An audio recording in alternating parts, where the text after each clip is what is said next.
Hello दोस्तों, नमस्कार। आप सभी कैसे हैं? आई होप बहुत अच्छे होंगे और एंजॉय कर रहे होंगे हमारे अपनी यूट्यूब चैनल पीआरटी एस्पिरेंट पर। चलिए आज फिर एक नई उमंग के साथ में संस्कृत की तरफ एक हमारा बढ़ता हुआ कदम। आप देख रहे हैं कि आपने जैसा कि सीखा हुआ था अभी तक के आपने क्लास में। बेशक हमारी क्लासेस जो हैं वो थोड़ी सी लंबी चल रही है क्योंकि आप जो दूसरी प्लेलिस्ट देखोगे, कहीं भी जाओ आप यूट्यूब में, आपको बहुत कम टाइम में चीजें दिख जाएंगी। बट अभी हमारे पास प्रॉपर टाइम है, देन हमें बहुत चीजें आराम से सीखनी है। अगर एक बार चीजें समझ में आ गई तो आई थिंक वो चीजें आप कभी भूलोगे नहीं। अगर आपने पुरानी प्लेलिस्ट देखी होगी, इसकी पूरी प्लेलिस्ट में जाओ आप, संस्कृत वाले जो चैप्टर्स पुराने मैंने पढ़ाए, अगर आप वो देखोगे तो आपको वो समझ में आएगा कि भाई किस तरीके से चीजें हैं, वो आपको याद है। कल की क्लास, इसके पहले क्लास आपको पूरी याद की याद है ना। तो चलिए देखते हैं आज हम फिर एक नए टॉपिक के साथ में, यानी कि जो पार्ट है हमारा वो तो हमारा पहला ही है। इसको हम कह रहे हैं, क्या कह रहे हैं, हमारे आसपास की वस्तुओं और पशु पक्षियों के संस्कृत में नाम की जानकारी। ठीक है, तो ये आपको आप सीख रहे थे, तो इसमें आज हम करने वाले शरीर के अंगों के नाम। ठीक है तो चलिए स्टार्ट करते हैं इसी साथ में। तो 2018 में एक नाम पूछा जा रहा है और वो नाम क्या है? सबसे पहले पूछे आंख, है ना। तो आंख का आप सभी जानते हो, आपने इसके पर्यायवाची पढ़े। ठीक है, तो उसको थोड़ा सा शुद्धतम रूप में ले आओ, उसके संस्कृत नाम हो गए। तो पहला तो आप जानते हो सबसे सिंपल नेत्र, है ना। तो बहुत सारे आई ड्रॉप आते हैं जिसको आयुर्वेदिक होते हैं, नेत्र बिंदु, ये बहुत सारे हैं। तो नेत्र इसका एक संस्कृत नाम अगर होगा तो क्या कहेंगे? नेत्रम, है ना। मैंने क्या बोला, जो हिंदी नाम होगा अगर उसमें आप संस्कृत में बदलोगे तो शुद्धतम रूप में या तो आप विसर्ग लगाओगे आहा, या फिर अम जोड़ देते तो बन जाएगा नेत्रम। ठीक है, और नेत्र, नयन, लोचन सब पढ़ा है, तो सब में अम लगा दो तो क्या हो गया?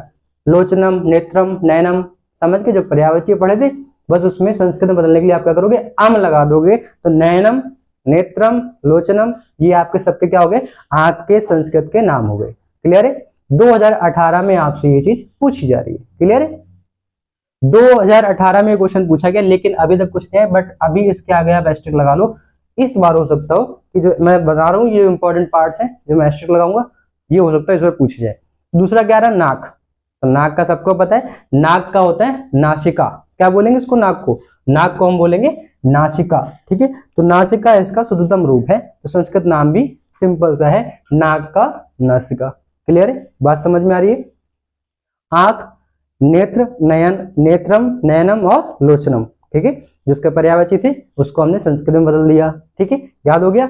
दूसरा क्या रहा? नाक। नाक मतलब नासिका। ठीक है, इका मतलब एक, नासिका मतलब नास मतलब नाक, नाक नासिका जो एक है, तो क्या करें? नासिका। ठीक है, दांत। तो भैया आपको पता है दांत को, तो वैसे भी आपको पता है, दांत को अगर शब्द पढ़ोगे तो जो अंक की बिंदु ऊपर लगा रहे हो वो पीछे ले आओ, तो क्या हो जाएगा? दंत। तो दंत का हो जाएगा दंतः। क्या पढ़ोगे आप? दंतः। तो दांत का हो जाएगा दंतः। ठीक है, गाल। गाल, गाल का क्या होगा? गाल का थोड़ा सा उल्टा करो, आपकी खोपड़ी है उसको बोलते हैं कपाल, तो संस्कृत में नाम वही है, और ये क्या देंगे? कपोल। ठीक है, क्या हो जाएगा? कपाल और कपोल में थोड़ा सा अंतर, वो उल्टा है, ये ऐसे लगे हुए, तो कपोल। तो क्या बोलोगे इसको? कपोलः। संस्कृत में इसका क्या नाम हो जाएगा? कपोलः। सर का क्या होगा? जो खोपड़ी को बोलेंगे कपाल। ठीक है, तो कपाला हो जाएगा। ये क्या है? गाल, तो गाल का हो जाएगा कपोला। तो इसमें कंफ्यूजन नहीं रखनी है आपको। ठीक है, तो कपोला, गाल का मतलब कपोल। कहते नहीं कि बड़े कपोल, कपोल से हो, कपोल मतलब ये गाल फूले फूले से हैं, तो गाल का हो गया कपोला। ठीक, गर्दन। कहते हैं गांव में कभी जाओ, कहते हैं तुम्हें घींच पे मारेंगे, घींच को ग्रीवा भी बोलते कभी कभी, कि ग्रीवा अपनी देखो, तो बोलते हैं घींच और ग्रीवा मतलब यही गर्दन। तो गर्दन का क्या हो गया? ग्रीवा, संस्कृत नाम। ठीक है, तो गर्दन का होगा ग्रीवा। ठीक, गा से गर्दन, गा से ग्रीवा, इसका ऐसे याद कर सकते हो। कितने आपको याद हो गए? आंख, नाक, दांत, गाल और गर्दन। अब आ जाओ हाथ पे। तो हाथ को आपको सबको पता है कि सबसे पहले एक आता है जिसको आप बोलते हो क्या? हस्त। ठीक है, हाथ को बोलते हैं हस्त। तो हस्था, क्या बोलोगे? हस्त और पाणी, तो पानी का पानी। ठीक है, तो पानी को राजस्थानी में बोलोगे तो पानी चला जाएगा, तो पानी किससे पीते हो? हाथ से पीते हो, तो क्या आ गया? पानी। तो एक आ गया आपका हस्ता, दूसरा आपका पानी, तो हाथ का हो गया हस्ता और पानी। क्लियर है? इतनी बात समझ में आ रही है? तो ये आपके यहां तक हो गए। एक आठवां नाम आ रहा है पैर, सातवां नाम, सॉरी सातवां नाम क्या आ रहा है? पैर। तो पैर का जो आप कहते हो, तो पैर कहते हैं ना कि कितने पद चल रहे हो, पद मतलब कितना चल रहे हो, तो पद को संस्कृत में पादः। क्या बोलोगे? पादः। और चरणः, चरण, बोलते हो ना चरण स्पर्श करने जा रहे हैं, सुबह सुबह बोलते हो फोन करके, हेलो हाँ मम्मी चरण स्पर्श, तो वो चीज चरण स्पर्श का मतलब चरण, चरण का मतलब पैर, तो चरण, तो चरण तो हिंदी शब्द हो गया, संस्कृत में बदलोगे तो आहा ये विसर्ग लगाओगे या आम लगाओगे, तो यहाँ पे आम नहीं लगेगा, क्या आएगा चरण और पाद, तो पैर का हो गया पाद और चरण।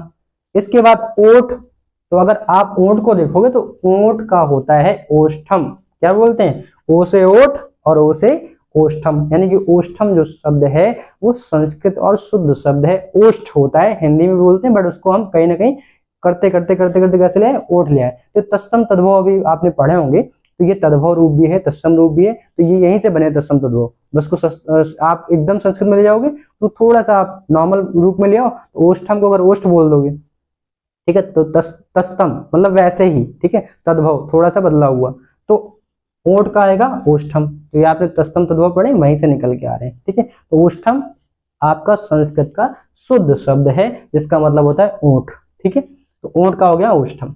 अगर थोड़ा सा आगे चलते हो तो आती है जीव, जीव का तो आपको पता ही होगा, जीव को हम बोलते हैं जिह्वा, क्या बोलते हैं जिह्वा, ठीक है, जीव का आता है जिह्वा, तो इसका तो एक ही है कि जा से जीव और ज से जिह्वा, ठीक है, तो जिह्वा आप बोल सकते हो।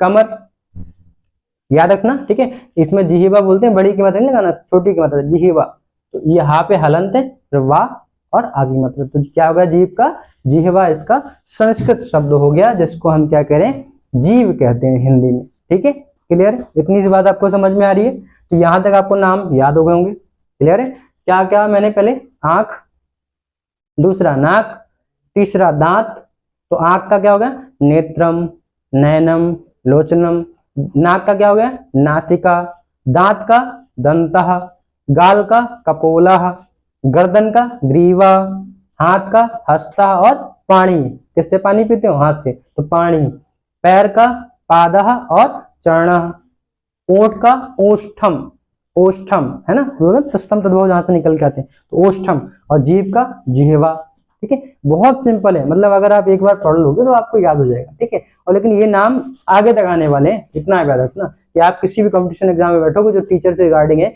उसमें अगर विषय आ रहे हैं, संस्कृत आ रही है, तो जरूर है कि नाम पूछे जाएंगे, ठीक है। आगे चलते हैं, 10वां नाम आपका आ रहा है कमर, तो कमर क्या होता है, कमर को हम बोलते हैं कटिही, का से कमर, का से कटिही, अब कमर तो कटे ही नहीं, लेकिन ऐसे ही बोलना कमर कटी, ठीक है, कहते नहीं करमजली, तो करमजली का नहीं, आप कमर कटी बोलोगे, ठीक है, तो कमर कटी, कमर का हो जाएगा कटी।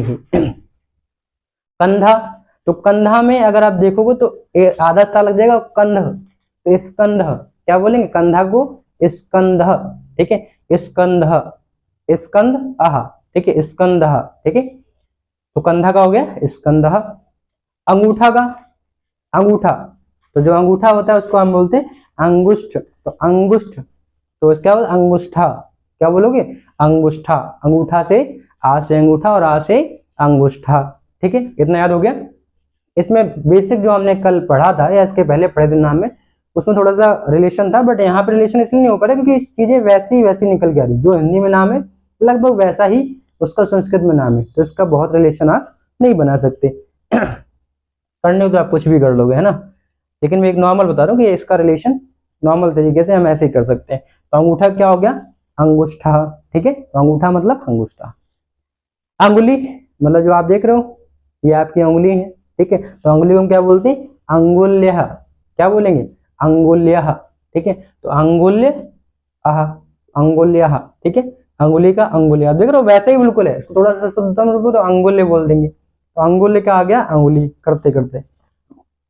फिर क्या आ गया नाखून, नाखून का क्या हो गया नखा, ठीक है, नाखून का हो गया नखा, नाखून में केवल नख आता है, नखा, ठीक है, विसर्ग आ गया। कान का पता ही है, ठीक है, तो कान का होता है कर्ण, कान का होता है कर्ण, तो कर्ण को थोड़ा सा, कर्ण को बोलते बोलते बोलते बोलते कान पे आ गए, लेकिन वो अगर कर्ण देखोगे तो उसका शुद्धतम रूप जो संस्कृत में जाओगे तो कर्ण होगा, ठीक है, तो कर्ण आह, ठीक है। और दाढ़ी, दाढ़ी का आपको पता है क्या होता है कूर्चम, कूचे से सफाई होती है उसकी दाढ़ी की, है ना, ब्रश लेते हो आप ऐसे से करते हो तो क्या हो रहा कूर्चम, तो दाढ़ी क्या हो गया कूर्चम। तो ये जो आपके नाम थे ये आपको बेसिकली याद हो गए होंगे, ठीक है, एक बार मैं फिर से रिवाइज करा दे रहा हूँ। आंख का नेत्रम, लोचनम और नयनम। नाक का नासिका, दांत का दंतः, गाल का कपोलः, गर्दन का ग्रीवा, हाथ का हस्ता और पाणि। ठीक है। पैर का क्या हो जाएगा, पादा और चरणा। ठीक है। ओठ का ओष्ठम। ठीक है। जीभ का जिह्वा। तो आपको कोशिश करनी है कि आपको नाम ऐसे याद होंगे, अभी तो अगर आपने पढ़ा होगा तो अभी तुरंत याद हो गए होंगे। फिर भी अगर आपको रहता है कि भूल सकते हैं तो आप कंटिन्यू उसको आप रियल लाइफ में उसको यूज करो। ठीक है। तो आपको जब नाक मिले तो नासिका, आप पूरा संस्कृत में मत बोलो, हिंदी में बोलो, नासिका में दर्द हो रहा है। ठीक है। जिह्वा में जल गया है, ऐसे बोलो। ठीक है। तो मतलब थोड़ा सा लैंग्वेज में आप संस्कृत के शब्दों को लाओ। ठीक है। तो आपको चीजें बहुत जल्दी याद हो जाएंगी। कमर का कटी, तो कमर कटी याद रखो। तो कमर का कटी। कंधा का स्कंधा, स्कंध आधा सा लगा दो, स्कंधा। अंगूठा का अंगुष्ठ, अंगुष्ठ। अंगुली का अंगुल्य, देख लो दोनों एक जैसे हैं, एक जैसे। अंगूठा का अंगुष्ठा बन जाएगा, यहाँ पे अंगुल्य बन जाएगा। नाखून का नखा, तो आप जब बोलो कि नाखून बड़े हो गए तो बोला नखा बड़े हो गए, तो नख याद रहेगा। ठीक है। कान का क्या हो गया, कर्ण। तो जो कान है उसको हमने बोला कर्ण। आज ना कान में थोड़ा सा मेरे को सुनाई नहीं पड़ता, ऐसे नहीं बोलना है, बोला आज में कर्ण में कोई दिक्कत है तो कर्ण। ठीक है। दाढ़ी का क्या हो जाएगा, कूर्चम। ठीक है। तो ये आपके कुछ नाम थे। इसको थोड़ा सा मैं आगे और बढ़ाता हूँ कि आप कुछ नाम और है उसको और देख लेते। तो इसको मैं करता हूँ साफ, और इसके बाद ही 3-4 में क्वेश्चन लिखूंगा और उसको आपको आंसर बताना होगा, है ना। ये आपने जो अभी याद किया आज का ही, क्लियर है। तो क्या कह रहे हैं हम, इसके आगे आ रहा है मूछ। तो दाढ़ी तो हो गई थी, तो आपका एक शब्द आ रहा है, कौन सा नंबर होगा, 17वां नंबर होगा। इसको हम क्या करें,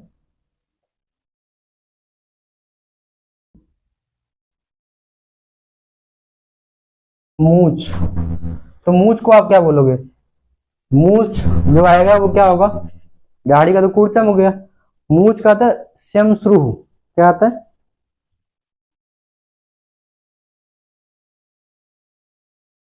श्यमश्रु।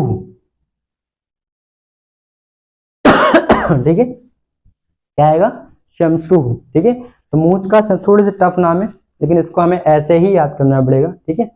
शमश्रु। और इसके बाद अगर आप देखो तो मैंने क्या बोला था, खोपड़ी, है ना। तो खोपड़ी का 17वां नंबर, 18वें नंबर पर आप लिखोगे खोपड़ी। 18वें पे क्या आ गया, खोपड़ी। और खोपड़ी को आपने बोला, क्या बोला, कपाला। क्या बोला, खोपड़ी का कपाल। तो खोपड़ी और गाल याद रहेंगे, है ना। वो कपोला था, ये कपाला है। ठीक है। खोपड़ी क्या आ जाएगा, कपाला। ठीक। इसके बाद जो आपके बाल होते हैं, बाल, तो बाल को क्या बोलते हैं, सबको पता है। बाल को हम क्या बोलते हैं, जल्दी से बताओ, केश। तो बोलते हैं केस। तो केस को थोड़ा सा संस्कृत में ले जाएंगे तो हम क्या बोलेंगे,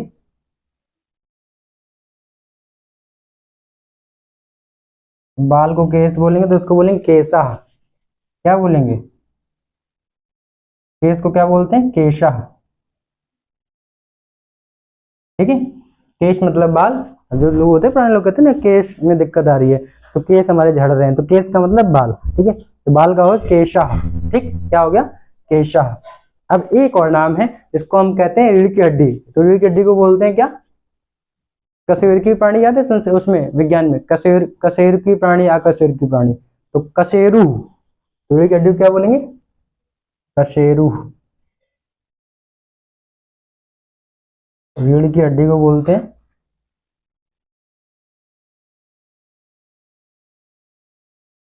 ये आ गया आपका 20 नंबर का, क्या बोलेंगे, कशेरु।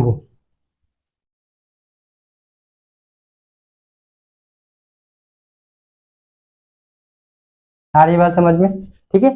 तो कशेर की प्राणी, अकशेर की प्राणी, जिनमें रीढ़ की हड्डी होती है कशेर की प्राणी कहते हैं, उसमें पढ़ा होगा, संस्कृत मेरे मुंह से निकल रहा है बार बार, विज्ञान में, है ना। तो वो कशेर की का मतलब क्या है, कशेरु, जिनमें रीढ़ की हड्डी होती है। तो कशेरु मतलब रीढ़ की हड्डी। क्लियर है, इतने आपको नाम याद हो गए। ठीक है। अब मैं 4 क्वेश्चन लिखूंगा और आप मेरे को फटाक से आंसर देंगे, फाइन। चलो, क्लियर, इसको मैं रेज कर दूं, चलो।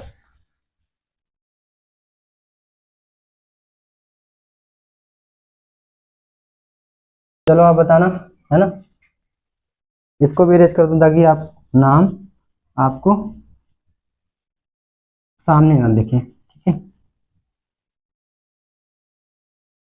चलो मेरे को बताओ अगर मैं बोलूं क्या क्या नाम है, फटाक से आप 5 मिनट याद कर लो, 5 मिनट में अपने नाम जो भी आपने अभी पढ़े थे रिकॉल कर लो एक बार, ठीक है।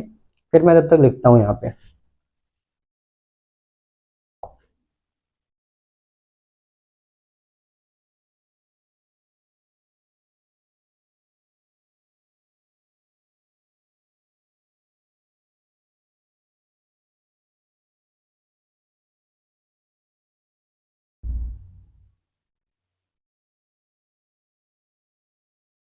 याद हो गया ना।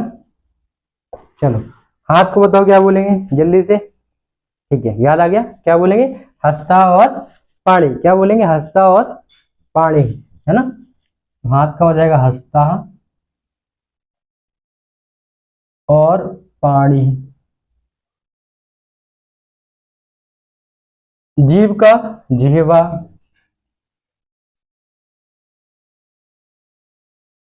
वेरी गुड, मतलब अभी तक आपको सभी नाम ये याद थे। अगर तीसरा मैं बात करूं, तीसरा मैं बोल दूं कि कंधा, कंधा का क्या होगा। मैंने नाम दिया कंधा, मैंने अभी क्या सिखाया था, कंधा में आपको आधा सा पहले लगा देना है और इसको बोल देना है स्कंध, ठीक है, स्कंधा, ठीक है। तो क्या आ जाएगा, स्कंधा, ठीक है। और अगर मैं बात करूं अभी, चौथा टर्म दे रहा हूं मैं, दाढ़ी।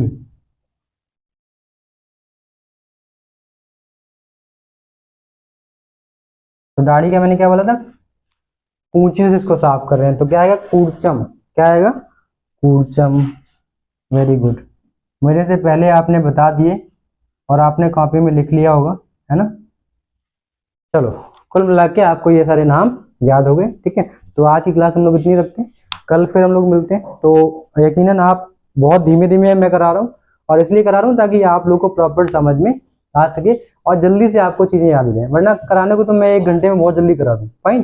तो अभी हमारे पास समय बहुत है, परेशान मत हो, अक्टूबर तक आपका एग्जाम जाएगा, तो उसके बाद तक हम लोग बड़ी आसानी से सिलेबस पूरा खत्म करेंगे। और कंटिन्यू आप एक बार देखने का प्रयास करो, अगर आपको चीजें बेटर वे में लगती हैं तो आप जरूर सारी क्लासें अटेंड करें, फाइन। जब भी लेक्चर्स आ रहा है आप इसको बेल आइकन प्रेस करो, जो भी है आपको नोटिफिकेशन पहुंचेगा तो आप तुरंत उसको लेक्चर को देखें जरूर, ठीक है। चलिए स्वस्थ रहिए, मस्त रहिए, धन्यवाद, थैंक यू।